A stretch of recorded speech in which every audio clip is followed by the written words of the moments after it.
શ્રી ગણેશાય નમઃ. મિત્રો, આપ જોઈ રહ્યા છો યુટ્યુબ આપણી ચેનલ આવો સત્સંગમાં આપ સૌનું સ્વાગત છે. મિત્રો, આજે આ વિડીયોમાં આપણે સાંભળવાના છીએ શ્રાવણ માસના સોમવારથી લેવાતું વ્રત 16 સોમવારની વ્રત કથા.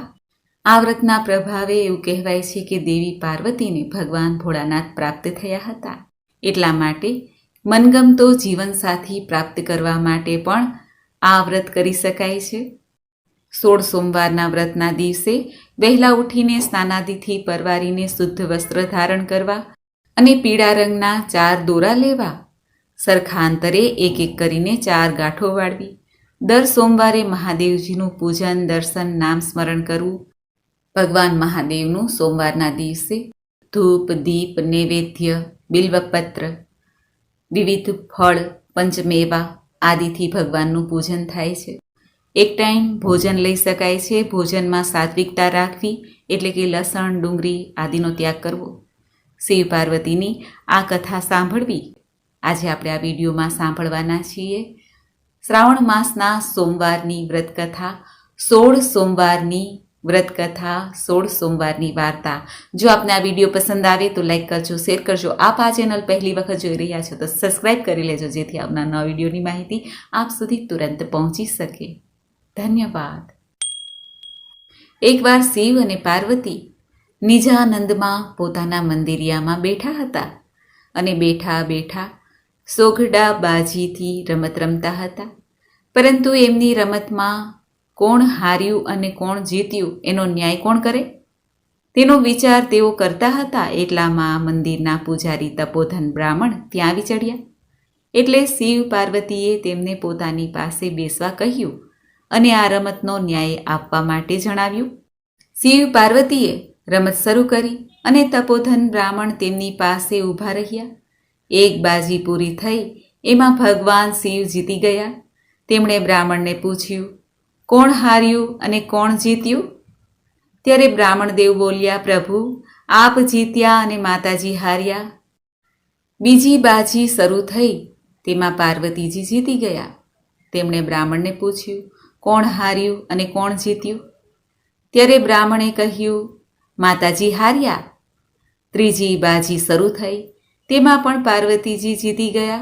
ત્યારે બ્રાહ્મણને પૂછવામાં આવ્યું કે બ્રાહ્મણ બોલ, કોણ હાર્યું અને કોણ જીત્યું? ત્યારે બ્રાહ્મણ દેવ કહે છે, પ્રભુ, આપ જ જીત્યા, માતાજી હાર્યા. આ તપોધન બ્રાહ્મણ 2 વાર જૂઠું બોલ્યા, કારણ કે તેને તો મહાદેવજીને રાજી કરવા હતા. આથી પાર્વતીજી ક્રોધે ભરાયા અને બ્રાહ્મણને શ્રાપ આપ્યો, હે બ્રાહ્મણ, 3 બાજીમાંથી 2 બાજી હું જીતી હતી, છતાં તમે જૂઠું બોલ્યા અને ખોટો ન્યાય આપ્યો. આથી હું તમને શ્રાપ આપું છું કે તમારા આખા શરીરે કોઢ ફૂટી નીકળે. મા પાર્વતીજીનો શ્રાપ મળતા જ તપોધન બ્રાહ્મણના આખા શરીરે કોઢ ફૂટી નીકળ્યો. બ્રાહ્મણને પોતાની ભૂલ બદલ ખૂબ જ પસ્તાવો થયો. તેણે પોતાને શાપ મુક્ત કરવા માટે શિવ પાર્વતીને ખૂબ જ આજીજી કરી, વિનંતી કરી, ક્ષમા માંગી. પરંતુ બધું જ નકામું થયું, કારણ આ શ્રાપ પાર્વતીજીએ આપ્યો હતો એટલે કંઈ થઈ શક્યું નહીં. શિવ પાર્વતી પણ અંતર્ધ્યાન થઈ ગયા. એટલે તપોધન બ્રાહ્મણ રોતા કકડતા ત્યાંથી ચાલી નીકળ્યા. રસ્તામાં તેને એક મહાત્મા મળ્યા. તેમણે બ્રાહ્મણને રડવાનું કારણ પૂછ્યું. ત્યારે તપોધન બ્રાહ્મણે તે મહાત્માને પોતાના દુઃખની વાત જણાવી અને તેમને આ દુઃખમાંથી ઉગારવા માટેનો ઉપાય પણ પૂછ્યો. ત્યારે મહાત્માએ શિવજીની ખરા દિલથી તપસ્યા કરવાની સલાહ આપી. આથી બ્રાહ્મણ હિમાલયમાં કૈલાસ પર્વત ઉપર શિવજીની તપસ્યા કરવા માટે ચાલી નીકળ્યા. તે જતા હતા ત્યાં રસ્તામાં તેને એક બદામી રંગનો ઘોડો મળ્યો. ઘોડો ઘણો દુઃખી હતો. તેને બ્રાહ્મણને પૂછ્યું, હે વિપ્રદેવ, તમે આમ રડતા રડતા ક્યાં જાઓ છો? ત્યારે બ્રાહ્મણે કહ્યું, મને માતા પાર્વતીજીએ શ્રાપ આપ્યો છે, તેનું નિવારણ કરવા જાઉં છું. ત્યારે ઘોડો બોલ્યો, હે ભાઈ, તમે મારું પણ એક કામ કરતા આવશો? ત્યારે બ્રાહ્મણે કહી, હા. એટલે ઘોડો બોલ્યો, હું આટલો બધો રૂપાળો અને કદાવર છું, છતાં મારી ઉપર કોઈ સવારી કરતું નથી. તો મારા પાપનું નિવારણ પૂછતા આવજો ને. સારું કહીને બ્રાહ્મણ તો આગળ વધ્યા. આગળ જતા રડતા બ્રાહ્મણને સફેદ ગાય મળી. ગાયે બ્રાહ્મણને ઊભા રાખીને રડવાનું કારણ પૂછ્યું. ત્યારે બ્રાહ્મણે ગાયને પોતાના દુઃખની વાત કરી. એટલે ગાય બોલી, ભાઈ, હું પણ ઘણી દુઃખી છું. મારા આંચળ દૂધથી ફાટ ફાટ થાય છે, પરંતુ મને કોઈ દોહતું જ નથી. મારા વાછરડા મને ધાવતા નથી, માટે મારા પાપનું નિવારણ પણ પૂછતા આવજો ને. સારું કહીને બ્રાહ્મણ તો આગળ ચાલ્યા ગયા. થોડે દૂર ગયા એટલે ત્યાં રસ્તામાં એક ઘટાદાર આંબાનું ઝાડ જોયું. તે આંબા ઉપર કેરીના લૂમે લૂમ બાજેલા હતા. બ્રાહ્મણ તે આંબાના ઝાડ નીચે થાક ખાવા બેઠા. ત્યાં આંબાને વાચા ફૂટી. તેણે બ્રાહ્મણને કહ્યું, ભાઈ, તું ખૂબ જ દુઃખી લાગે છે. ત્યારે બ્રાહ્મણે આંબાને પણ પોતાના દુઃખની વાત કરી. બ્રાહ્મણની વાત સાંભળીને આંબો બોલ્યો, ભાઈ, હું પણ ખૂબ જ દુઃખી છું. મારા ઝાડ ઉપર સરસ મજાની કેરીઓ આવી છે, લૂમે લૂમ છે, પરંતુ કોઈ ચાખતું જ નથી, કોઈ ખાતું જ નથી. જો કોઈ ચાખે તો તરત જ તે મૃત્યુ પામે છે. માટે તમે મહેરબાની કરીને મારા પાપનું નિવારણ પૂછતા આવજો ને.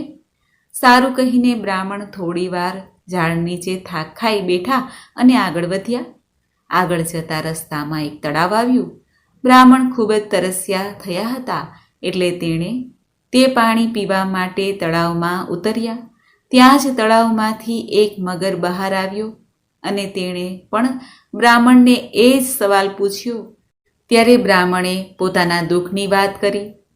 ત્યારે મગર બોલ્યો, ભાઈ, હું પણ તમારી જેમ દુઃખી છું. હું આ શીતળ જળમાં રહું છું, છતાં મારા શરીરમાં બળતરા થાય છે. તમે મારા આ પાપનું નિવારણ પૂછતા આવજો ને. સારું કહીને બ્રાહ્મણ આગળ વધ્યા.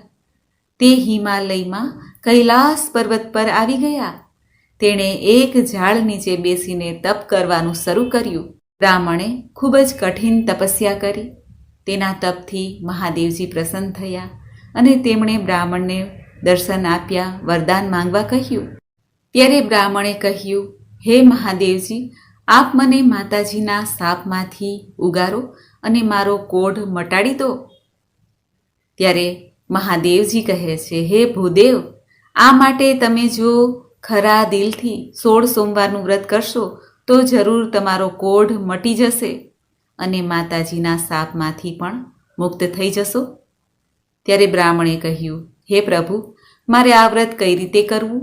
ત્યારે મહાદેવજીએ કહ્યું, સાંભળો, આ વ્રત શ્રાવણ માસના પ્રથમ સોમવારથી અથવા કોઈ પણ સોમવારથી કરી શકાય છે.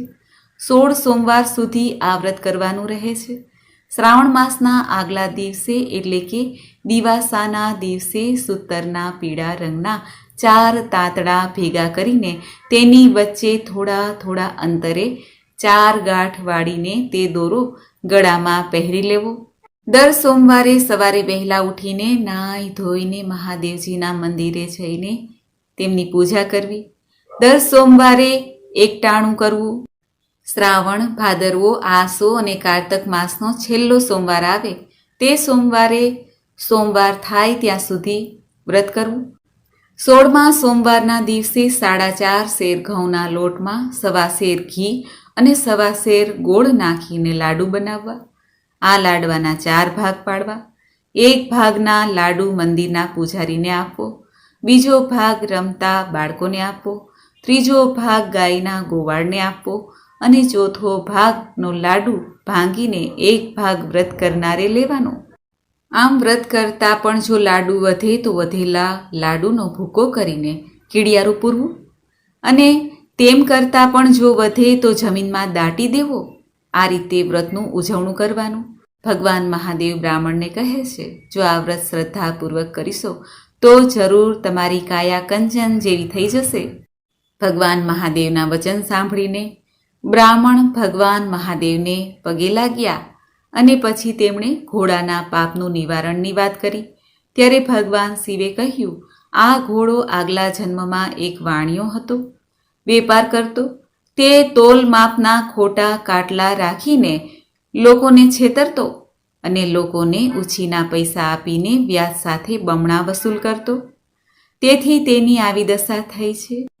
ભગવાન મહાદેવ બ્રાહ્મણને કહે છે કે જો તમે આ ઘોડા પર સવારી કરશો તો ઘોડાની તકલીફ દૂર થઈ જશે. ત્યાર પછી બ્રાહ્મણે ભગવાન મહાદેવને ગાયના પાપની વાત કરી. ત્યારે ભગવાને કહ્યું, આ ગાય આગલા ભવમાં એક સ્ત્રી હતી. આ સ્ત્રી ભારે ક્રોધી હતી. તે પોતાના ધાવતા બાળકોને પણ જુદા પાડતી. તેથી આ પાપનું ફળ અત્યારે તે ભોગવી રહી છે. તેના પાપના નિવારણ માટે તમે એના આંચળમાંથી દૂધ કાઢીને શિવલિંગનો અભિષેક કરશો એટલે તેનું બધું દુઃખ દૂર થઈ જશે. પછી બ્રાહ્મણે આંબાનું દુઃખ પૂછ્યું. ભગવાન મહાદેવે આંબાની વાત કરતાં કહ્યું કે આંબો પૂર્વજન્મમાં ખૂબ જ લોભિયો માણસ હતો. તેની પાસે ઘણું ધન વૈભવ હોવા છતાં પણ તે દાન પુણ્ય ન કરતો.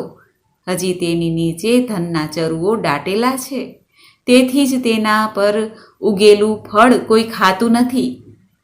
તમે જઈને પાપના નિવારણ માટે આંબાની નીચે દાટેલા ધનના એ ચરુઓને કાઢીને ત્યારબાદ તે ધનને સત્કાર્યમાં વાપરજો. તેથી તેનું બધું દુઃખ દૂર થઈ જશે. ત્યારબાદ બ્રાહ્મણે મગરના દુઃખની વાત જણાવી. ભગવાન શિવે કહ્યું, તે મગર ગયા જન્મમાં મોટો પંડિત હતો, છતાં તે કોઈને શાસ્ત્ર વિદ્યા શીખવાડતો નહીં. આથી તે આ જન્મમાં મગર બનીને પીડા ભોગવે છે. તેના પાપના નિવારણ માટે તમે તેના પર મારું અર્થાત શિવલિંગ ઉપર ચડાવેલું બિલ્વ પત્ર તેની આંખે અડાડજો. આંખે અડાડશો એટલે તેના શરીરની બળતરા દૂર થશે. આ બ્રાહ્મણ બધાના દુઃખનું નિવારણ જાણીને ભગવાનને પ્રણામ કરીને પછી શિવલિંગ પર ચડાવેલું એક બિલ્વપત્ર લઈને ચાલવા લાગ્યા. તે ચાલતા ચાલતા પેલા તળાવ પાસે આવ્યા. તળાવના કિનારે પેલો મગર બ્રાહ્મણની રાહ જોઈને બેઠો હતો. બ્રાહ્મણે તેને તેના ગયા જન્મની વાત કરી. પછી મહાદેવજીનું ચડાવેલું બિલ્વપત્ર મગરની આંખે અડાડ્યું કે તરત જ મગરના શરીરની બળતરા ઓછી થઈ ગઈ. મગરે બ્રાહ્મણનો ખૂબ જ આભાર માન્યો. ત્યાંથી બ્રાહ્મણ આગળ વધ્યા. તે રસ્તામાં આવેલ આંબાના ઝાડ પાસે આવ્યા અને તેણે આંબાને મહાદેવજીની કહેલ વાત કહી. પછી કોદાળી લઈને આંબાના ઝાડ નીચેથી ચરુ ખોદીને કાઢ્યા. ધનનો સત્કાર્યના માર્ગે વાપરવાનો સંકલ્પ કર્યો. આંબાના ઝાડ પરથી એક કેરી તોડીને ખાધી. તે તેને અમૃતનો ઓડકાર આવ્યો. આંબાનું દુઃખ દૂર થયું. ત્યાંથી બ્રાહ્મણ આગળ વધ્યા. રસ્તામાં પેલી ગાય તેની રાહ જોઈને બેઠી હતી. બ્રાહ્મણે ગાયને મહાદેવજીએ કહેલી વાત સંભળાવી. પછી તેને ગાયને દોહીને તેનું દૂધ વાસણમાં ભેગું કર્યું અને મહાદેવજીનું નામ લઈને એક શિલા ઉપર અભિષેક કર્યો કે તરત જ ગાયની બધી પીડા દૂર થઈ ગઈ. તેના વાછરડા દોડતા દોડતા રમતા રમતા આવીને ગાયને ધાવવા લાગ્યા. ગાયે પણ બ્રાહ્મણનો આભાર માન્યો. ત્યાંથી બ્રાહ્મણ આગળ વધ્યા. રસ્તામાં તેને પેલો બદામી રંગનો ઘોડો મળ્યો. તે પણ બ્રાહ્મણની રાહ જોઈને ઊભો હતો. બ્રાહ્મણે તેને પણ મહાદેવજીએ કહેલી બધી વાત સંભળાવી અને બ્રાહ્મણે ઘોડા પર સવારી કરી કહ્યું, હવે તારા પાપનું નિવારણ થઈ ગયું છે. ત્યાંથી બ્રાહ્મણ પોતાની ઝૂંપડીએ આવ્યા. ત્યાં શ્રાવણ માસ બેસી ગયો હતો એટલે બ્રાહ્મણે 16 સોમવારનું વ્રત શરૂ કર્યું. તેણે ખૂબ જ શ્રદ્ધાપૂર્વક આ વ્રત કર્યું. જોતજોતામાં 4 મહિના પૂરા થઈ ગયા અને કારતક મહિનાનો છેલ્લો સોમવાર આવ્યો. ત્યારે બ્રાહ્મણે વ્રતનું ઉજવણું કર્યું. પાર્વતીજી બ્રાહ્મણની ભક્તિથી પ્રસન્ન થઈને તેમણે બ્રાહ્મણની કાયા પહેલાંની જેમ કંચન જેવી કરી દીધી. બ્રાહ્મણનો કોઢ સંપૂર્ણપણે મટી ગયો. પાર્વતીજીના શાપમાંથી મુક્ત થઈને બ્રાહ્મણ ખૂબ જ પ્રસન્ન થયા. તે આનંદથી રહેવા લાગ્યા. એવામાં તે ગામના રાજાની કુંવરીનો સ્વયંવર રચાયો. ગામને પાદરે વિશાળ મંડપ બાંધવામાં આવ્યો. દેશ દેશાવરના રાજકુંવરોને તેમાં આમંત્રિત કરવામાં આવ્યા હતા. આ વાતની જાણ આખા ગામમાં ફેલાઈ ગઈ. આખું ગામ રાજાની કુંવરીનો સ્વયંવર જોવા ઉમટ્યું. તપોધન બ્રાહ્મણને પણ આ વાતની જાણ થતાં તે પણ રાજાની કુંવરીના સ્વયંવરમાં ઉપડ્યા. તે ગામને પાદરે પહોંચ્યા કે ત્યાં વિશાળ મંડપ બાંધેલો જોયો. તેણે સુંદર રીતે શણગારવામાં આવ્યા હતા. તે મંડપમાં રાજકુમારો અલંકાર વસ્ત્રો સજીને બેઠા હતા. તપોધન બ્રાહ્મણ મંડપના એક ખૂણામાં જઈને ઊભા રહ્યા. થોડી વારમાં એક શણગારેલી હાથીણી વરમાળા લઈને મંડપમાં આવી. તે બધા રાજકુમારો પાસેથી ફરતી ફરતી તે બ્રાહ્મણ પાસે આવી અને તેણે વરમાળા તપોધન બ્રાહ્મણના ગળામાં પહેરાવી દીધી. આ જોઈને આખા મંડપમાં કોલાહલ મચી ગયો. રાજા બોલ્યા, હાથણી ભૂલે છે, ચૂપ કરે છે. રાજાએ તરત જ બ્રાહ્મણને મંડપની બહાર કાઢી મુકાવ્યા. પછી તેમણે હાથણીને ફરી વાર માળા પકડાવી સ્વયંવરમાં ફેરવી.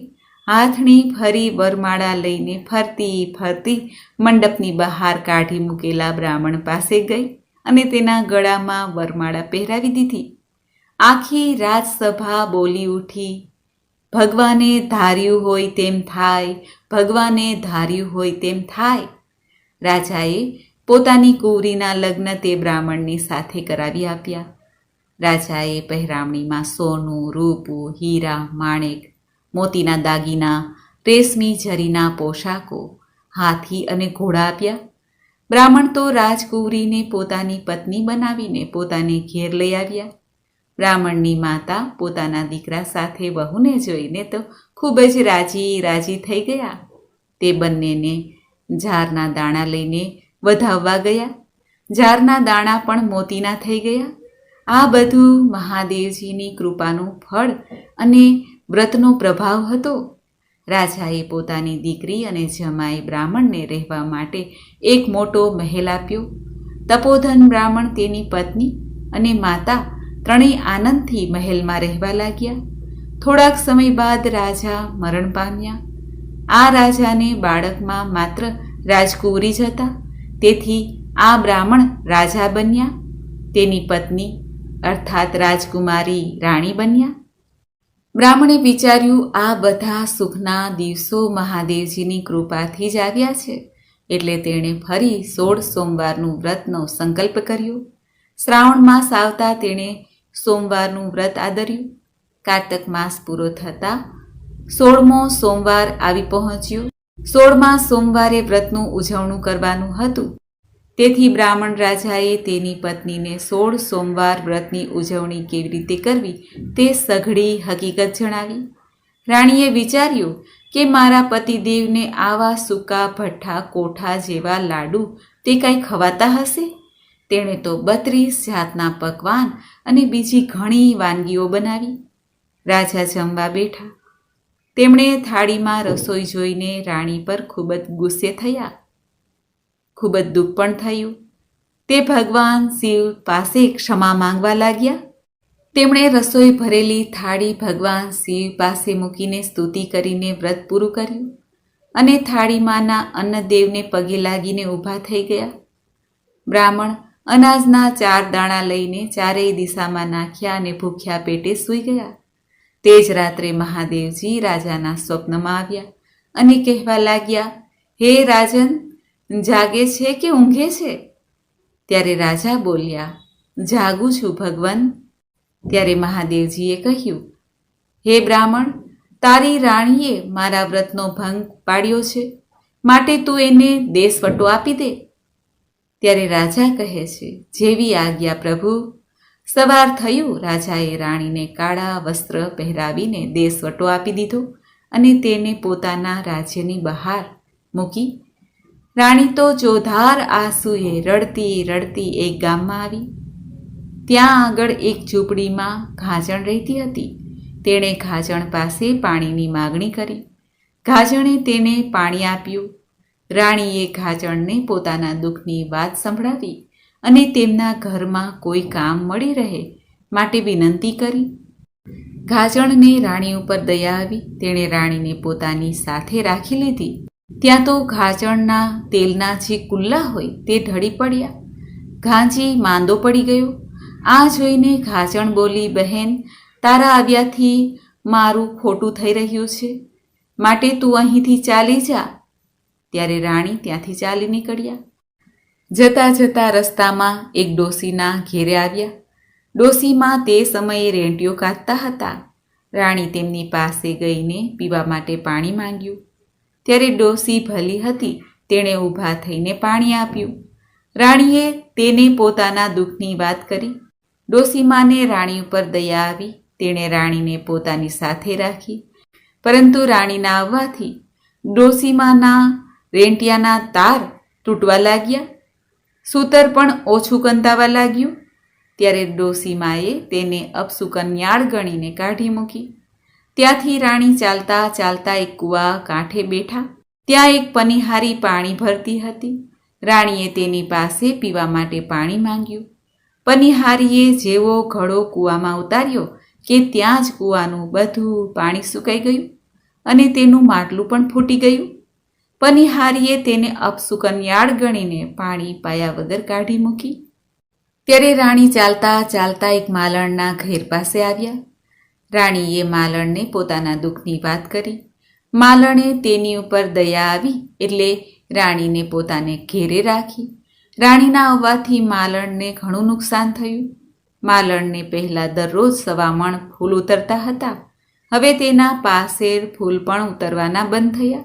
તેથી માલણે રાણીને કહ્યું, બહેન, તારા આવવાથી મને નુકસાન થઈ રહ્યું છે, માટે તું અહીંથી ચાલી જા. ત્યાંથી રાણી ચાલતા ચાલતા એક સાધુ મહારાજની ઝૂંપડીએ આવ્યા. સાધુ મહારાજ ખૂબ જ દયાળુ હતા, અંતર્યામી હતા. તેમણે રાણીને આશરો આપ્યો. તેમણે રાણીને જમવા બેસાડ્યા અને થાળીમાં ભોજન પીરસ્યું. તેથી થાળીમાં રાણીને જે ભોજન આપ્યું હતું તે ભોજનમાં જીવડા પડી ગયા. સાધુ મહારાજ બોલ્યા, દીકરી, પુસ્તક લાવો, પોથી લાવો, ખડિયો લાવો, કલમ લાવો, તમારા ભાગ્યની રેખાઓ જો. રાણી લેવા માટે ગયા. ત્યાં પુસ્તક પોથી જડતા નથી, ખડિયો કલમ જડતા નથી. લેવા જાય છે તો કાન ખજૂરા અને વીછી કરડવા આવે છે. ત્યારે સાધુ મહારાજ પોતે ઊભા થઈને પુસ્તક પોથી તથા ખડિયો કલમ લઈ આવ્યા. પહેલું પુસ્તક બ્રહ્માજીનું જોયું, બીજું પુસ્તક મહાદેવજીનું જોયું.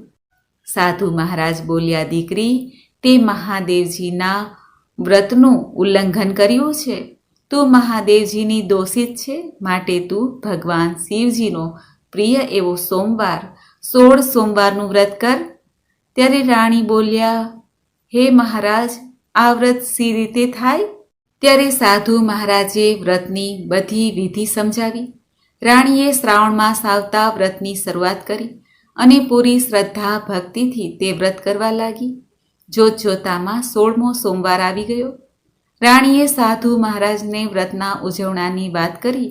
સાધુ મહારાજે તેને બધું સીધું સામાન લાવી આપ્યું. રાણીએ વ્રતનું ઉજવણું કર્યું. રાણીના વ્રતથી ભગવાન શિવ પ્રસન્ન થયા. તેઓ બ્રાહ્મણને રાજાના એટલે કે તેના પતિના સ્વપ્નમાં આવ્યા અને કહ્યું, ભગવાન મહાદેવે કહ્યું, હે રાજા, જાગે છે કે ઊંઘે છે? ત્યારે રાજા કહે છે, હે નાથ, હું જાગું છું. ત્યારે મહાદેવજી કહે છે, રાણીને દેશવટો દીધો હતો તેને પાછી લઈ આવ. રાજા કહે છે, હવે ક્યાંથી લાવું પ્રભુ? કોયલ જેવું માણસ હતું, વાઘે માર્યું, વરુએ માર્યું, હવે ક્યાંથી હોય? ત્યારે મહાદેવજી કહે છે, વાઘે નથી માર્યું, વરુએ નથી માર્યું, જે વાટે ગઈ છે તે વાટે તું જા. રાજા ત્યાંથી ચાલી નીકળ્યા. વાટે જતાં ઘાસણનું ઘર આવ્યું. રાજા કહે, બહેન, અહીંયા કોઈ રાજાની રાણી આવી હતી? ઘાસણ કહે છે, રાણી જેવા રૂપ હતા, પણ રાણી જેવા લક્ષણ ન હતા. ત્યારે રાજા ત્યાંથી ચાલ્યા. આગળ જતાં ડોશીમાનું ઘર આવ્યું. રાજા ડોશીમાને પૂછે છે, હે માળી, અહીંયા કોઈ રાજાની રાણી આવી હતી? ત્યારે ડોશીમા કહે છે, રાણી જેવું રૂપ તો હતું, પરંતુ રાણી જેવા લક્ષણ ન હતા. રાજા આગળ ચાલ્યા. કૂવા કાંઠે આવ્યા. ત્યાં એક પનીહારી પાણી ભરતી હતી. રાજાએ તેને પણ આ જ પ્રશ્ન પૂછ્યો. પનીહારીએ પણ આ જ રીતે જવાબ આપ્યો, ભાઈ, રાણી જેવા રૂપ હતા, પરંતુ રાણી જેવા લક્ષણ ન હતા. ત્યાંથી રાજા આગળ ચાલ્યા. રસ્તામાં માલણનું ઘર આવ્યું. ઘર જોઈને રાજા પૂછે છે, બહેન, અહીં કોઈ રાજાની રાણી આવી હતી? માલણ પણ એ જ જવાબ આપે છે કે રાણી જેવું રૂપ હતું, પરંતુ લક્ષણ ન હતા. રાજા ફરતા ફરતા પેલા સાધુ મહારાજની ઝૂંપડી આવ્યા. રાજાને થયું કે કોઈ કકડો રોટલો આપે તો ખાઈ પીને પાછો જાઓ. તેણે ઝૂંપડીની બહાર રહીને બૂમો પાડી, અંદર કોઈ છે કે નહીં? ત્યારે સાધુ મહારાજ રાજાનો અવાજ સાંભળીને બહાર આવ્યા. તેમણે રાજાને અંદર પધારવા માટે આવકાર આપ્યો. રાજા ઝૂંપડીની અંદર આવ્યા કે બંને પતિ પત્ની એકબીજાને જોઈને ખૂબ જ રાજી થયા. રાણીએ સાધુ મહારાજને પોતાના પતિની ઓળખાણ આપતા કહ્યું, હે મહારાજ, આ મારા પતિદેવ છે. તેઓ મને તેડવા આવ્યા છે. હવે મને જવાની રજા આપો. ત્યારે સાધુ મહારાજે કહ્યું, દીકરી, સાસરીએ જ શોભે, હાથી રજવાડે શોભે. ત્યારે રાણી કહે છે, હે મહારાજ, તમને દુઃખ પડે તો હું સી રીતે જાણું? ત્યારે સાધુ મહારાજે ફૂલનો દડો આપ્યો, ઘીનો દીવો આપ્યો અને કહ્યું, દીકરી, જો દીવો ઠરી જાય, ફૂલનો દડો કરમાઈ જાય તો જાણજે કે તારા પિતાને દુઃખ પડ્યું છે. રાજા રાણી અડધી વાટે ગયા. ત્યાં તો ઘીનો દીવો ઠરી ગયો અને ફૂલનો દડો કરમાઈ ગયો. ત્યારે રાણી રાજાને કહે છે, વેલ પાછી વાળો. મારા પિતા અર્થાત પેલા સાધુ મહારાજને દુઃખ આવ્યું છે. રાજાએ વેલો પાછો વાળ્યો. ઝૂંપડીમાં આવીને જોયું તો મહારાજ માથું બાંધીને સૂઈ રહ્યા હતા. રાણીએ કહ્યું, હે મહારાજ, તમને શું થયું છે? ત્યારે સાધુ મહારાજ બોલ્યા, બેટી, મને કંઈ થયું નથી. હું તો તમારું પારખું જોતો હતો. સાધુ મહારાજે બીજી વાર દીકરીને 1.25 લાખનો ગવારો અને 1 અમીનો કૂપો આપીને કહ્યું, દીકરી, જ્યાં બાળતા આવ્યા છો ત્યાં ઠારતા જજો. ત્યાંથી રાજા રાણી તેઓ માલણના ઘેરે આવ્યા. માલણને પાછા 1.25 મણ ફૂલ ઉતરવા માંડ્યા. એટલે માલણ બોલી, બહેન, 1 ઘડી બેસતી હોય તો 2 ઘડી બેસ, તારે આવે મારે સારું થયું છે. ત્યાંથી રાજા રાણી કૂવા કાંઠે આવ્યા. રાણીએ દોરડા સાથે બાંધેલો ઘડો કૂવામાં નાખ્યો અને કૂવાનું પાણી ભરાઈ ગયું. ત્યાંથી રાજા રાણી ડોસીમાના ઘેરે આવ્યા. તે સમયે ડોસીમા રેંટિયો કાતતા હતા, પણ તેમના તાર વારંવાર તૂટતા હતા. રાણીએ ડોસીમાની પાસે જઈને રેંટિયાને હાથ લગાડ્યો કે તરત જ લાંબા લાંબા તાર નીકળવા લાગ્યા. આથી ડોસીમા રાજી રાજી થઈ ગયા અને બોલ્યા, બહેન, 1 ઘડી બેસતી હોય તો 2 ઘડી બેસ, તારે આવીએ મારે સારું થયું છે. ત્યાંથી રાજા રાણી ઘાજણના ઘેરે આવ્યા. ઘાજણના તેલના કુલ્લા ફરી ભરાઈ ગયા. બીમાર ઘાંચી સાજા થઈ ગયા. ત્યાંથી રાજા રાણી પોતાના મહેલમાં પાછા ફર્યા. રાજાએ આખા નગરને રાજમહેલમાં જમવા માટે બોલાવ્યું. પછી રાણી એકટાણા કરવા લાગ્યા. પછી રાણીએ કહ્યું, મારે હજી મહાદેવજીની વાર્તા કહેવાની છે. બધાએ જમી લીધું. હવે વ્રતકથા કોની આગળ કહેવી? વ્રત ભૂખ્યા મનુષ્યને કહેવાય. રાજાએ ગામમાં ઢંઢેરો પીટાવ્યો. એક ઘરમાં સાસુ વહુનો ઝઘડો થતો હતો. સાસુ ભૂખ્યા હતા. રાજાએ તેમને તેડાવ્યા. ડોસીમાં કહે, ભાઈ, હું તો કાને બહેરી છું, આંખે આંધળી છું, પગે લૂલી છું, કેવી રીતે આ સોમવારની વ્રતકથા સાંભળીશ? ત્યારે રાજાએ તેને માટે એક વેલ મોકલાવી અને તેમને મહેલે તેડાવ્યા. પછી રાજાએ કહ્યું, ડોસીમાં, તમે સાંભળો તોય મહાદેવજી કહેજો અને સાંભળો નહીં તોય મહાદેવજી કહેજો. રાણીએ સોમવારની વ્રત કથા કહેવા માંડી. ડોસીમાં સાંભળતા નહીં તોય મહાદેવજી મહાદેવજી એમ બોલ્યા કરતા. મહાદેવજીની વાર્તા પૂરી થઈ કે તરત જ ડોસીમાના બધા અંગો સરખા થઈ ગયા. તે કાને સાંભળતા થઈ ગયા, આંખે દેખતા થઈ ગયા અને પગે ચાલતા થઈ ગયા. ડોસીમા તો ખૂબ જ પ્રસન્ન થયા. તે રાજા રાણીનો આભાર માનવા લાગ્યા. ત્યારે રાજા રાણીએ કહ્યું, માજી, આ બધો પ્રતાપ મહાદેવજીના વ્રતનો છે. ડોસીમાં તો ચાલતા ચાલતા ઘેરે પહોંચ્યા. તેમને ચાલતા, દેખતા, સાંભળતા જોઈને બધાને અચરજ થયું કે આ ચમત્કાર કેવી રીતે થયો. ત્યારે ડોસીમાના દીકરા અને વહુને પણ નવાઈ લાગી. તેમણે કહ્યું, માં, તમને આવા રૂડા કોણે કર્યા? ત્યારે માએ કહ્યું, મને તો મહાદેવજીની વ્રતકથા સાંભળવાથી આ ફળ પ્રાપ્ત થયું છે. તો આ વ્રત કરનારને કેટલું ફળ મળતું હશે. પછી તો ડોસીમાએ તેના દીકરા વહુને આ 16 સોમવારનું વ્રત કરવાનું જણાવ્યું. આ વ્રતનો પ્રભાવ જાણીને આખા ગામમાં લોકો ભગવાન શિવજીના આ 16 સોમવારનું વ્રત કરવા લાગ્યા. ભગવાને દરેકની મનોકામના પૂર્ણ કરી. સમય જતાં રાણીએ એક સુંદર રાજકુમારને જન્મ આપ્યો. આ કુંવર યુવાન થયો અને બ્રાહ્મણ રાજા રાણી ઘરડા થયા. એટલે રાજા રાણીએ પોતાના રાજકુંવરને ગાદી સોંપીને બંને જણા મહાદેવજીની ભક્તિ કરવા લાગ્યા. રાજકુંવર પણ માતા પિતાની માફક 16 સોમવારનું વ્રત કરવા લાગ્યા અને સુંદર રીતે રાજ્યપાટ સંભાળ્યો. હે મહાદેવજી, તમે જેવા આ રાજા રાણીને ફળ્યા, તેવા આ વ્રત કરનાર, કથા કહેનાર, કથા સાંભળનાર સૌને ફળજો. બોલો ભગવાન શક્તિપતિ મહાદેવની જય. તો મિત્રો, આપણે સાંભળી 16 સોમવારની વ્રત કથા. મને આશા છે કે આપને આ વિડીયો જરૂર પસંદ આવ્યો હશે. બોલો ભગવાન શક્તિપતિ મહાદેવની જય. મિત્રો, મને સાંભળવા માટે ધન્યવાદ. આપ સૌને મારા જય શ્રી કૃષ્ણ.